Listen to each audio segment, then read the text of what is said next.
Hi everyone. I know it's been a while since we've seen each other. I hope you all are doing well. I know I've heard from some of you that you are feeling, I don't know if you can hear that, but Finch is drinking some water.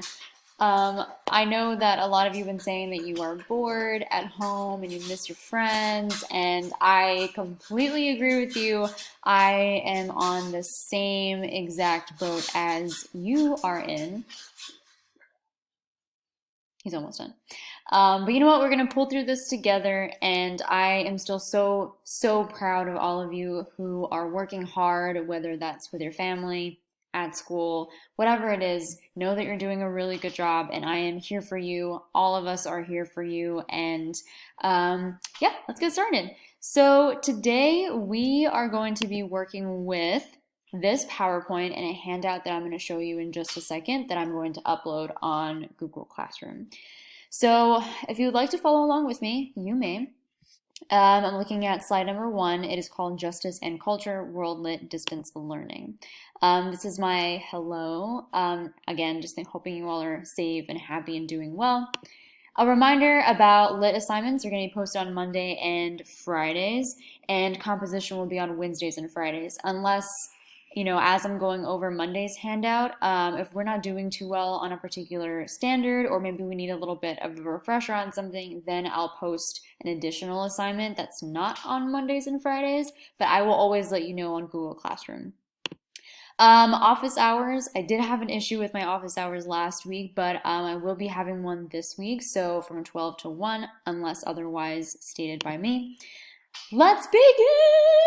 Okay, so make sure you have all the materials ready for today's assignment. That's the slides, that is the handout, that's this video, all of those good and happy things. Okay, we have a do first. So, our do first for today is, what do you think of when you hear the word justice? How do you think our cultural norms and values influence attitudes towards justice and a country's justice system? So I'll repeat myself. How do you think our cultural norms and values, we talked about cultural norms and values, so the things that make up a culture, how do those things influence attitudes towards justice? And then again, how do those same values and norms, things that we appreciate as our culture, how does that affect our country's justice system? I'm going to give you, I'm telling you, you can give yourself 5 minutes to complete this on the box underneath the handout. And that looks like this. This is what I'm talking about. Right here. You're going to answer this question in this box here. You can give yourself 5 minutes. If you would like to pause right now to fill this in, you may do so. Moving on to the next thing, we have this week's topic, justice and culture. So the objective for today is to analyze and evaluate how authors use evidence to support their claims. Our essential question, things that we're going to be thinking about throughout this entire week and even further throughout this entire module, is, how do cultural norms and values influence attitudes towards justice and the justice system?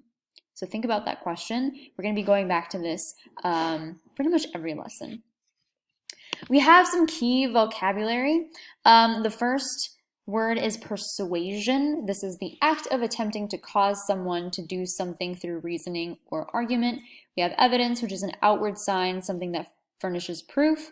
Within this evidence, we have 3 different types. We have empirical evidence, logical evidence, and then anecdotal evidence as well. On your handout, you will find some space right here to fill in this box with the definitions for these words. If you can tell, I've already typed in 3. You're going to do the exact same thing on yours. Just fill in this graphic organizer with the key vocab words. All right, moving on. I am going too fast here. I'm going to read the Michael Fay controversy out loud. You may also find this on your handout. Again, if I ever go too fast, you can definitely pause it. You can read this yourself. You don't have to listen to me read it if you don't want to, but I will for today's assignment. So, get comfy. Let's begin. About the issue, background information on the Michael Fay controversy. Michael Fay, an American teenager living in Singapore, was arrested in 1994 for possession of stolen street signs and for vandalism of automobiles.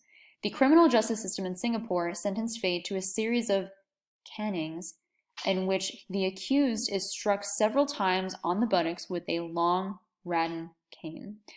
Amnesty International has declared this punishment as torture. Before the punishment was carried out, Fay's father publicized his case all over America, hoping that people would be so horrified by the act that they would protest.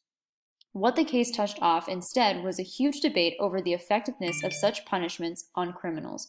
Proponents of caning pointed out that Singapore has very little crime, while America provides its criminals with cable TV. The case dominated much of talk radio in the months leading up to the scheduled caning. The Clinton administration did intervene somewhat and was able to get the number of strokes reduced. In the end, Fay was struck 4 times with the cane, and the case and Fay slipped out of the public's mind. The Michael Fay case generated a lot of publicity. Newspaper reporters and editorial writers expressed different points of view on whether the punishment was justified. Okay, so next thing. After reading the background information on the Michael Fay controversy, what is your position on the issue? How do you think cultural norms and values might have influenced people's opinions about this punishment? Give yourself 5 minutes to record your thoughts on the handout right here in this box. Again, feel free to pause so you can follow along with me. After you read this, you are going to go on to reading the assertion of American values, which is in a New York Times editorial. As you read this editorial, use the graphic organizer in your handout, which I'm going to show you in a bit, to record your annotations. In the first column, record 3 claims that the author makes about the Michael Fay controversy. So in the first column, right here, write down 3 claims that the author makes about the Michael Fay controversy.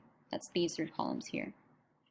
Next, in the second column, record the evidence that the author uses to support their claims. That's this row here. The evidence that the author uses to support the claims that you chose. And then lastly, in the third column, note the evidence type. So is it empirical, logical, or anecdotal? And explain why you find it convincing or not convincing at all. And so that will be right here in this last column. I've gone ahead and done one for you so that you can definitely use this. So you'll only be responsible for really finding 2 of them. So my first example is, it is important to remember that the USA was founded on dissidence. That's what the author claims.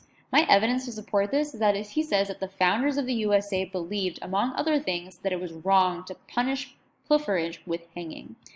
And then for the evidence type, I decided to go with empirical, which is the claim is somewhat convincing. It would be stronger if the author included specific historical examples to support it. And then you're just going to be responsible for filling in these 2 here. Awesome. Moving on further, after you read the article once, you're going to read through it again to answer the questions on page 5 of your handout. And so, reminder, I don't think I went over this just now, but where you find this here is this text right beneath the graphic organizer. So this is where I'm getting the answers to this graphic organizer. Make sure you keep that in mind. And again, this is the exact same reading that you will read again to answer the text-dependent questions. So the questions are the following. What is the most compelling claim? So think about the strongest claim, the strongest argument that the author makes in the first paragraph about the cultural conflict and values illustrated by this case of vandalism. How does it support the author's argument? Question 2, the author states, while this country cannot dictate to the government of Singapore, no one should fail to exhort it to behave mercifully. Both dictate and exhort have to do with telling another person or group what to do. So I've already gone ahead and told you what those 2 words mean. So knowing that, what shades of meaning distinguish the 2 words as used in this sentence? Of course, look up the words in the dictionary if you need to clarify their meanings. And 3, whoo! Finch did not like number 2. Number 3, how does the author connect his statement that America should tell other countries to behave mercifully with the list of American corporation branches in Singapore. So all of this might sound a little like, what is going on? But you will find these much simpler to answer once you've read through this short little excerpt here. So after you do that, make sure, again, you follow the CFS, which I've also put here on the slides. Make sure you write incomplete sentences, use evidence from the text to support your responses, and then, of course, use grade level appropriate vocabulary. All right, and then I'll move this up a little bit. That is all for me for today. I will have office hours again on Thursday. I'll go ahead and post a link on Google Classroom, and then I'll also remind you again on Google Classroom as well.